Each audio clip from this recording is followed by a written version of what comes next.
Bonjour tout le monde, j'espère que vous êtes en forme pour ce début de semaine qui voit le dollar aller un tout petit peu plus haut légèrement suite aux chiffres américains de vendredi dernier et l'euro qui baisse avec des rumeurs ou des pourparlers pour de nouvelles sanctions peut-être contre le gaz et le pétrole russe qui viendraient pénaliser bien sûr l'approvisionnement énergétique de l'Europe. On voit ça tout de suite en graphe. Avant ça, l'avertissement sur les risques.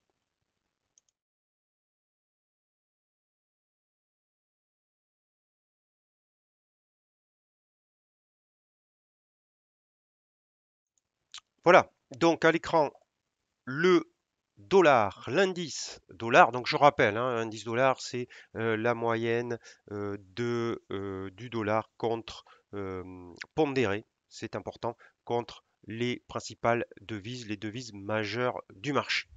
On est donc en légère hausse après avoir rebondi sur ce niveau des 90,70. Donc, un, une tendance plutôt haussière avec toutefois actuellement une phase de consolidation ici. Mais cette phase de consolidation va peut-être déboucher sur une nouvelle impulsion haussière qui pourrait revenir sur les 100, ce qui veut dire que le dollar monterait surtout contre l'euro, puisque c'est actuellement avec le yen une des devises les plus faibles. Donc contre euro, on aurait ceci avec ce matin faiblesse de l'euro, hein, comme je le disais, due bien sûr aux tensions, sanctions que vont prendre peut-être les Européens contre l'approvisionnement énergétique russe. Donc l'euro qui est un peu plus faible ce matin, qui revient sur 1,10. Il pourrait casser, revenir sur le plus bas de la semaine dernière qui se situe sur 1,0946, mais surtout sur 1,09. Excusez-moi. Je suis pas encore complètement guéri. Sur 1,09. Euh, donc, plutôt un biais baissier à nouveau sur l'eurodoll en ce début de semaine et techniquement, ça vient de l'avalement baissier donc, que je vous avais signalé jeudi dernier. On va aller voir maintenant les autres devises contre euro puisqu'on est sur l'euro. L'euro-yen qui consolide après sa hausse vertigineuse, ce qui est logique. Pour l'instant, on marque le pas, mais on est sur des niveaux assez élevés. Euh, on surveillera cette semaine une bougie d'ampleur à la hausse pour éventuellement se repositionner à la hausse. Alors, on va regarder aussi l'euro suisse parce que c'est intéressant. Il revient sur un support à 1,02 qui est très important. Ici, 1,0194, 1,0190, 94. Enfin, cette zone ici que je vais d'ailleurs peut-être vous tracer un petit peu plus. euh, voilà, formellement ici, voilà. Donc, au-dessus de cette zone, on est dans une espèce de neutralité, mais le retour jeudi, pardon, euh, de, des cours sous les moyennes mobiles de court terme est pas est un signe quand même de fragilité. On revient donc tester cette zone qui a permis de stabiliser les cours à deux reprises en mars.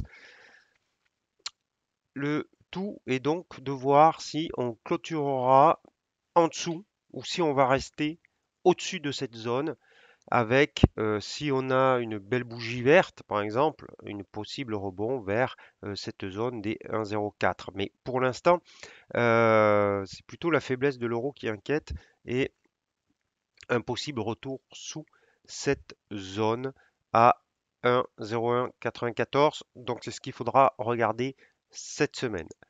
L'euro AUD, lui, est faible, bien sûr, aussi.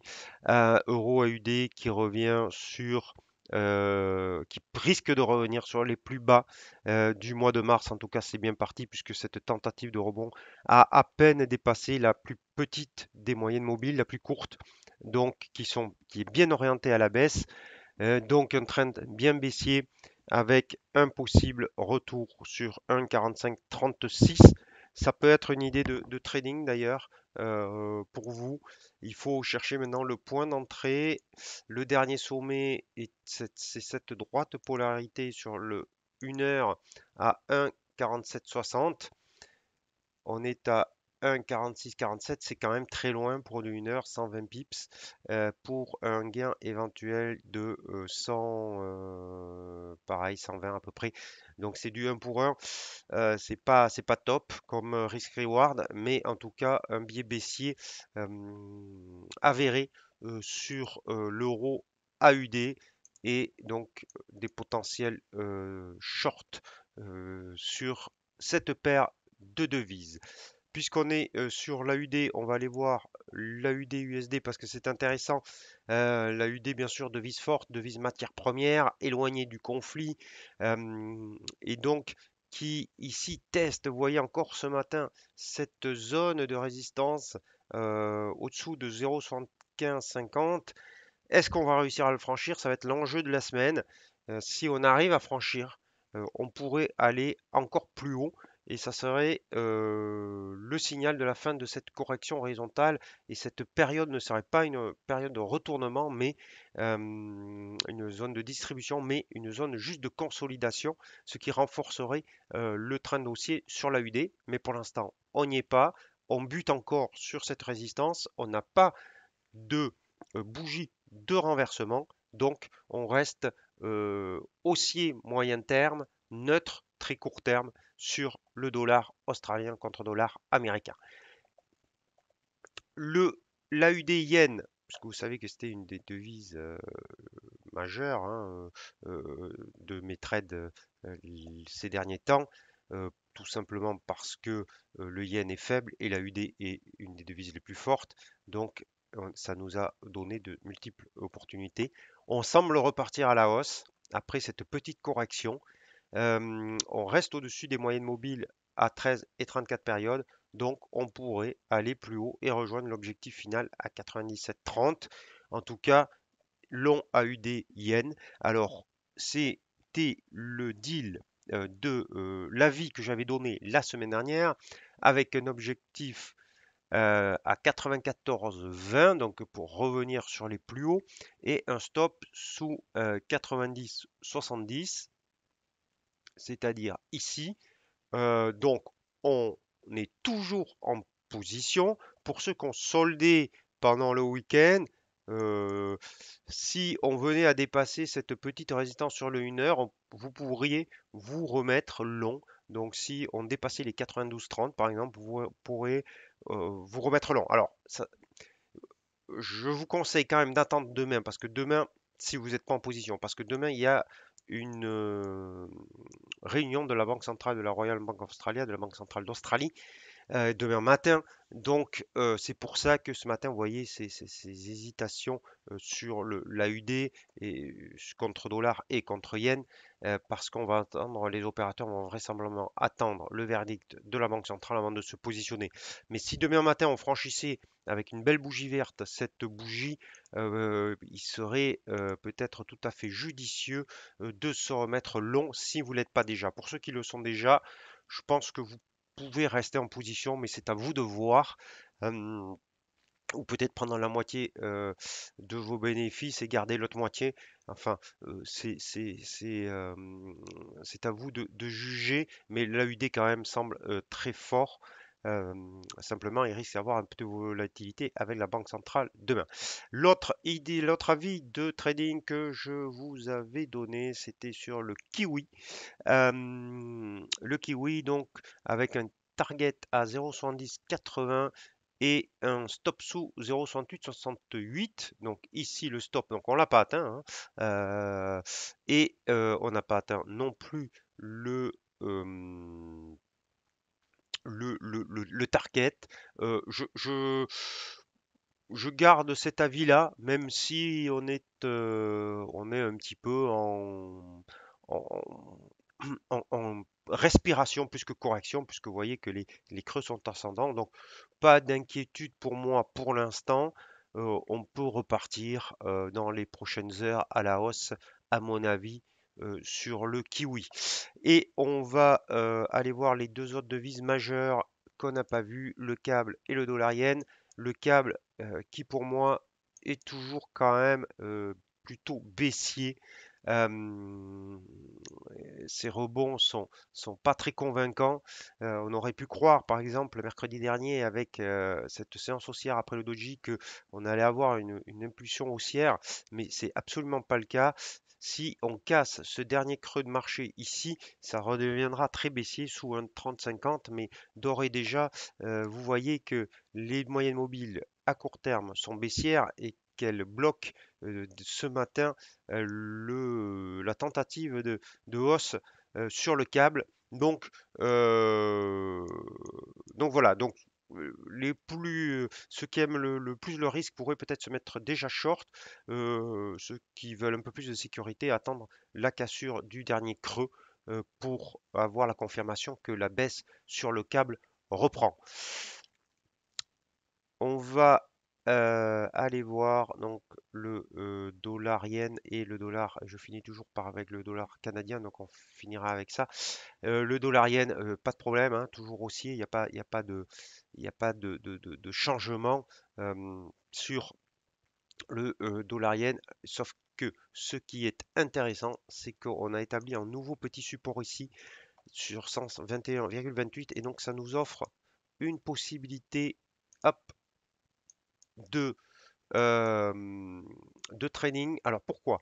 Parce que sur l'horizon de temps 1 heure, donc plus court, on a cassé cette oblique baissière qui pour moi signale la fin de cette correction. Même si on est en évolution horizontale, on n'a pas rebaissé et donc on a un stop sous 121,28 et on pourrait revenir sur 125. Donc voilà mon avis de trading pour ce début de semaine. Un stop sous 121,28 avec un objectif sur 125 pour la semaine. Voilà, donc je rajoute cet avis aux deux autres des précédemment exposés sur la UDN et sur le kiwi. Alors attention, si vous êtes en position sur la UDN, vous allez à nouveau vendre du yen, cette fois-ci contre dollar, mais vous allez être quand même short yen à nouveau. Donc renforcez cette position short yen. Donc faites attention à quand même votre degré d'exposition sur le yen, qu'elle ne soit pas trop importante, puisque forcément, il risque d'y avoir une corrélation entre le dollar yen et la UD yen. Mais en tout cas, à mon avis, donc, on peut se positionner long sur le dollar yen avec un stop sous 121,28 et un target à 125. Et enfin, je reviens sur l'horizon de temps quotidien, je finis avec le dollar, le loonie, le dollar contre le dollar canadien pour vous montrer que il y a une stabilisation mais pas de rebond sur ce support dont je vous avais parlé la semaine dernière à 1,2450. Donc on reste en dehors de cette devise. Voilà, écoutez, hop, voilà, je vous souhaite un très bel après-midi. Donc, trois avis de trading, toujours deux en cours et un nouveau. Surveillez le câble et l'euro-dollar qui donnent des signes de faiblesse aussi et qui pourraient donner lieu à des positions de trading en plus. Euh, Bon après-midi à tous. Je vous dis à demain. Je vous souhaite de très bons trades et n'oubliez pas vos stop loss. Ciao, ciao.